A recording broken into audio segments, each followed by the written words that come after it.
Welcome to the Grit and Grace family. Today I'm going to teach you and show you how you can turn this backsplash into a beautiful subway tile kitchen area.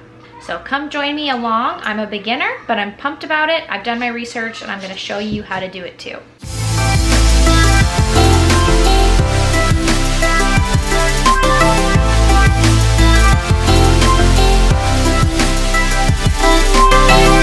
So we have the tile spacers, we have the muscle bound double adhesive. You can figure out how much you need by figuring out the square footage. You need your float to press down to make sure that it's flat, there's no air bubbles on your wall. You will need tiles, so I just used 3x6 subway tile from Lowe's. They were 15 cents each, so for a pack of 60 it was about $12. I used 4 boxes for the tile, so that was one of the cheapest tiles you can get. The Sharpie to mark your tile before you cut it. It will stay on the tile and it's very easy to wipe off. You will need a hair dryer if you do use a wet saw. I tried a manual saw. I don't recommend it. It just wasn't working for me, but maybe it'll work for you. This thing attaches straight to your drill when you are mixing your grout. So this is step 2. Step 1 is just all for the tile. Step 2, you put this in your drill. This is what I use. There's all kinds of different kinds. So this is a rapid setting where I mix it myself. There is pre-mixed if you want. It is more expensive, and so I only used 1 bag for my entire kitchen. You're gonna want a bucket to mix it in. You can get another bucket to put water in to dip your sponges.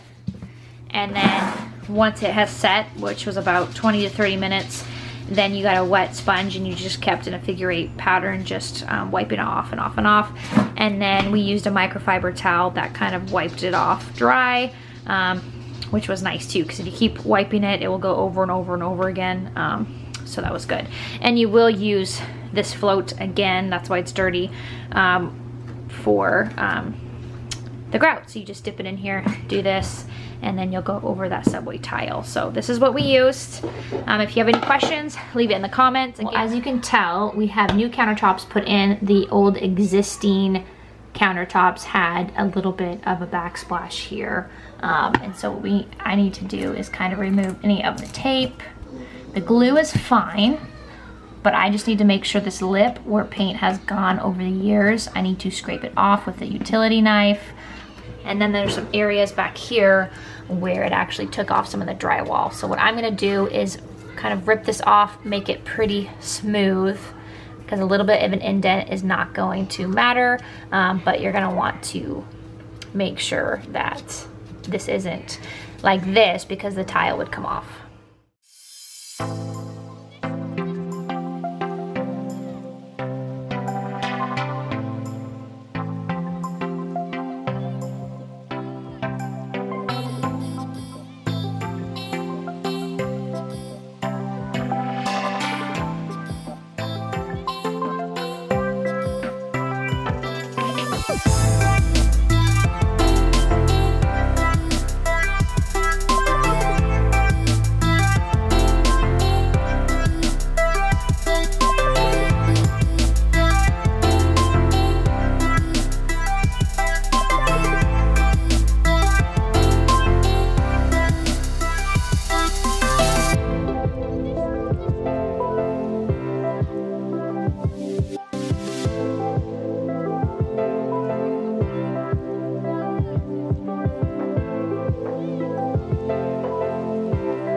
Okay, so I was able to do all of the muscle bound sticky adhesive double-sided, it's kind of like sticky tape, for the backsplash. So you can see back here, I did it a little bit below the stove because you can see a little bit, and I just wanted to make sure that you saw tile and not wall. But I love it so far. And I started over here, so I did get better as I went. But I did it all the way up to the range. And then you can see down here, go around the outlets. You just want to make sure that a majority of your tile fits over it. So if there's gaps, totally fine. And I'm excited because you can peel as you go. I chose muscle bound over mortar because mortar is messier. You have to kind of cover things up. I didn't know how much time with kids that I would have before the mortar would set. And so I wanted to make sure.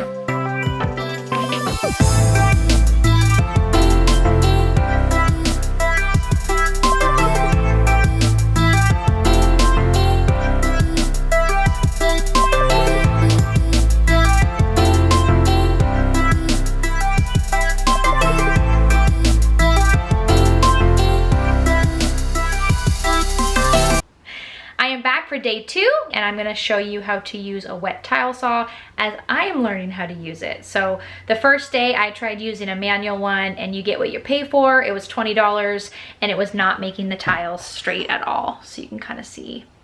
I will turn it back over here. As you can see here, I wanted it to be straight. It wasn't. It's very cracked and it just wasn't doing what I wanted to do. I borrowed a tile saw, and I'm going to see if the wet saw will create better cuts for this. So, okay, I'm outside with a tile saw. One of the tiles I'm gonna cut. X is the space I don't need. Here I am. I got my safety goggles on.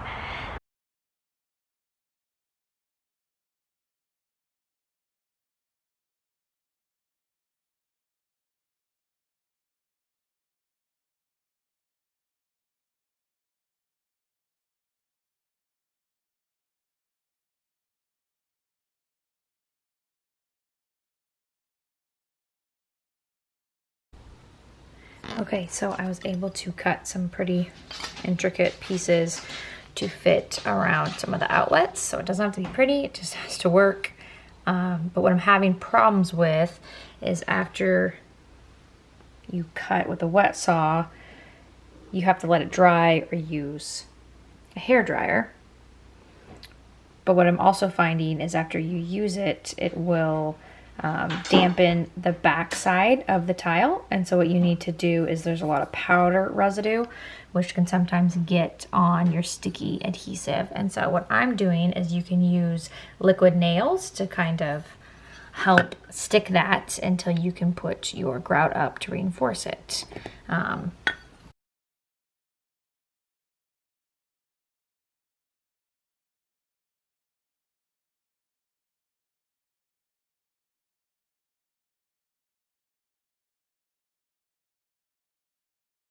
Right now I have liquid nails. It's for wood paneling, but I'm going to see if this will work.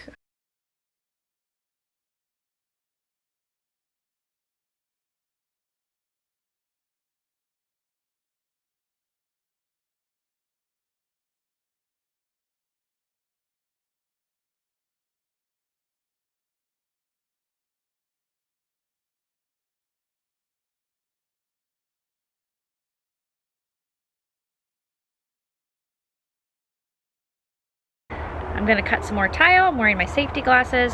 What's really nice is they also have protection here.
final day of tile, hopefully. But I just have to go just right there. I cut a tiny piece that I will show you up and around into there. And then I just have one tiny piece up in that corner, and then we can grout. So very exciting, the home stretch here. And I'm looking forward to having my kitchen fully back. So, all right, let's take you along here.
To grout. This stuff we bought. It's fast grout. This is the color. Decided kind of a darker gray. We're gonna mix half the bag. So we have this, which is kind of nice to measure here. You're supposed to do 1 to 1.1 quarts. We're doing half of that in just to a regular Lowe's bucket. You're supposed to add the water first, and then you are going to mix in the bag. So I'm going to do half. It's also recommended not to use the whole bag and to keep a little bit left in case you need to touch up something if you are changing an outlet or whatever you need. It's just some touch-ups. It's also probably advised to do it outside, but you know, winter time. So I'm just going to do it inside. So I'm going to dump it into this bucket. So we're just gonna. Then I bought this tool, mixing tool, and so for 4 to 5 minutes, I'm learning as I go here. 4 to 5 minutes, I'm just gonna spin it. So.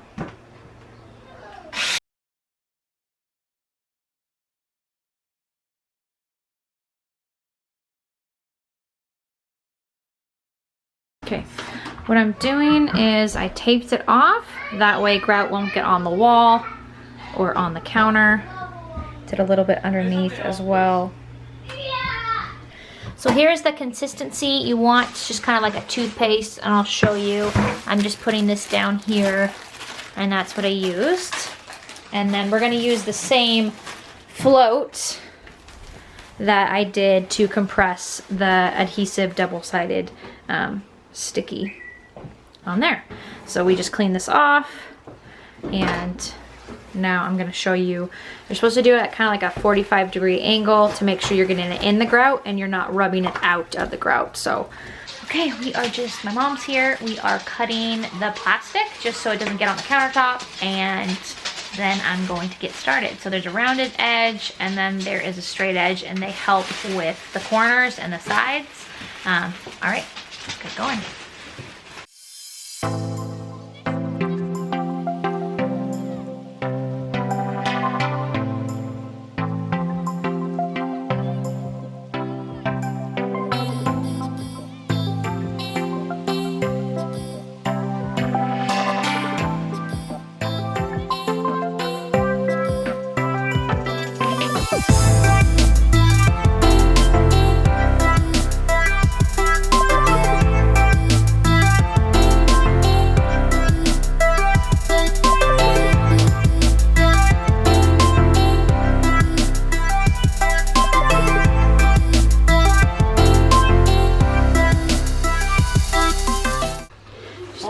Sponge damp. and then just wiping it over and over and over again. And then this is the side I just grouted a little bit. Okay, so the first wall has been grouted, and then it just takes, this is my mom helping, but you can see here, this is the finished grout. You can tell it is starting to dry, so that is a little lighter gray than that, and it is a little bit messy on your hands. You definitely want 2 people, because as you are putting the grout in, the other person can start wiping it away. Hey everybody, I finished the beginner subway tile DIY. I'm super proud of myself that I set a goal to complete it. I researched it. I was able to do it under budget, and shockingly, it's very affordable. Each subway tile was 15 cents each. So for 5 boxes of 80 subway tiles, I barely opened the 5th box, like about 3 to 4 tiles, was $60 for 5 boxes. And then the grout was very affordable as well. But if I can do it, you can do it. And I'm thankful for the help of my family, for my mom to be my second assist with the grout to wipe it. It goes a lot quicker when you have 2 people working together, as well as my husband, who was team boys, who took care of the boys throughout this whole process. So it really does take a family and a village to do DIY, but I'm very proud of myself that I was able to achieve this by borrowing tools and by doing research and learning and just trying it. The hardest part is getting started, and I encourage you to do that. So thanks for following along. Make sure to subscribe to see more fun videos of our family and also all of our fun, crazy DIY projects.